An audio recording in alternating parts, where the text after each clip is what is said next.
وہ میں نے تھیلا اٹھایا تھا، کسی غریب کی مدد کرنی تھی، میں وہ زادرہ اس لیے جمع کر رہا تھا کہ جب آخرت کے سفر پہ جاؤں گا تو میرے کام آئے گا۔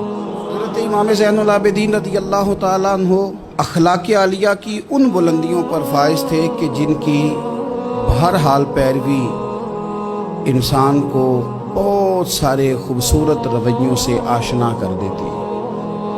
ایک تو یہ تھا کہ ان کا علم بڑا وسیع تھا، عمل بڑا وسیع تھا، اللہ تعالیٰ نے حسباً نسباً عظمتیں بڑی عطا فرمائی تھی، لیکن کچھ وصف ان میں اتنے زیادہ تھے کہ وہ آج اپنے اندر پیدا کرنے کی ضرورت ہے۔ ایک تو وہ اتنی عبادت کرتے تھے کہ لقب ان کا زین العابدین ہو گیا۔ ایک ان کا یہ مزاج تھا کہ وہ درگزر والے بڑے تھے، امام زین العابدین صبر والے بڑے تھے، اور جو چیز انہیں غریبوں، مسکینوں، یتیموں کے بہت قریب کر گئی وہ یہ تھی کہ وہ بڑا ہی پیار کرتے تھے غریبوں کے ساتھ۔ بھوکوں کو کھانا کھلانا، لوگوں کو کپڑا پہنانا، لوگوں کی خبرگیری کرنا ان کا بہت بڑا ذوق تھا۔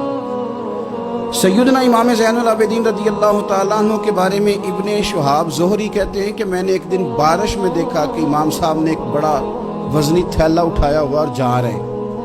میرے ساتھ میرا غلام تھا، خادم تھا، ملازم تھا۔ میں نے کہا حضور اس کو دے دیں، یہ لے جاتا ہے۔ تو فرمانے لگے نہیں، میں خود ہی اٹھاؤں گا۔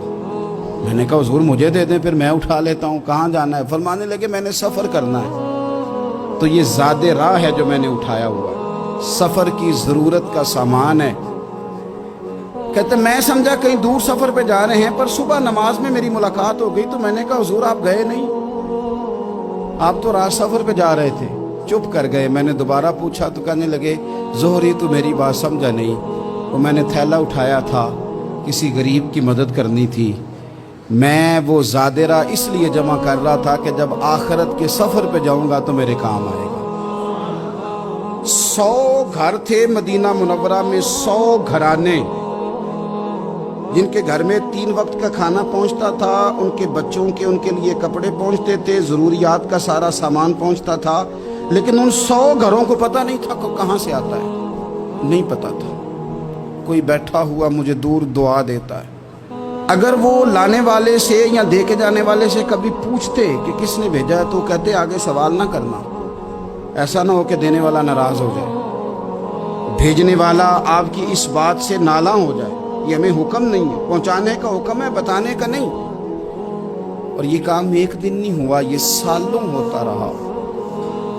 پھر اچانک 2-1 دن ایسے گزرے کہ وہ لنگر آنا، وہ کھانا آنا بند ہوا۔ اب وہ 100 کے 100 گھر جب پریشان ہوئے تو ان کی ایک دوسروں سے بھی ملاقات ہوئی۔ انہوں نے کہا پتہ تو کرو، جو سالوں تک ہماری کفالت ہوتی رہی تو معاملہ کیا ہوا؟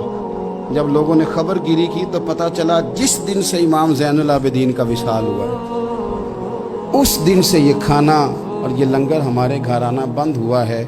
پھر وہ بیوہ عورتیں روئیں، پھر وہ یتیم بچے تڑپے، اور پھر جب ان کے حالات اس قدر زیادہ آزردہ ہوئے پھر پتہ چلا کہ یہ کہیں اور سے نہیں آتا تھا، یہ زہرا پاک کے لال کا طریقہ تھا، یہ مولا علی شیر خدا کے پوتے کا کمال تھا کہ وہ یہ چیزیں یہاں پہنچایا کرتے تھے۔ بھائیو، امام زین العابدین رضی اللہ تعالیٰ عنہ کی یہ غریب پروری ہمیں بتاتی ہے کہ اگر تم لوگوں کے آنسو پوچھو گے نا تو پھر تمہارے جانے کے بعد جب لوگ ہاتھ اٹھائیں گے تو آنسوؤں سمیت اٹھائیں گے، پھر تمہارے لیے درد کے ساتھ دنیا دعا کرے گی، اور ایسی دعا کرے گی جن کی برکت سے خدا کا فضل نازل ہوگا۔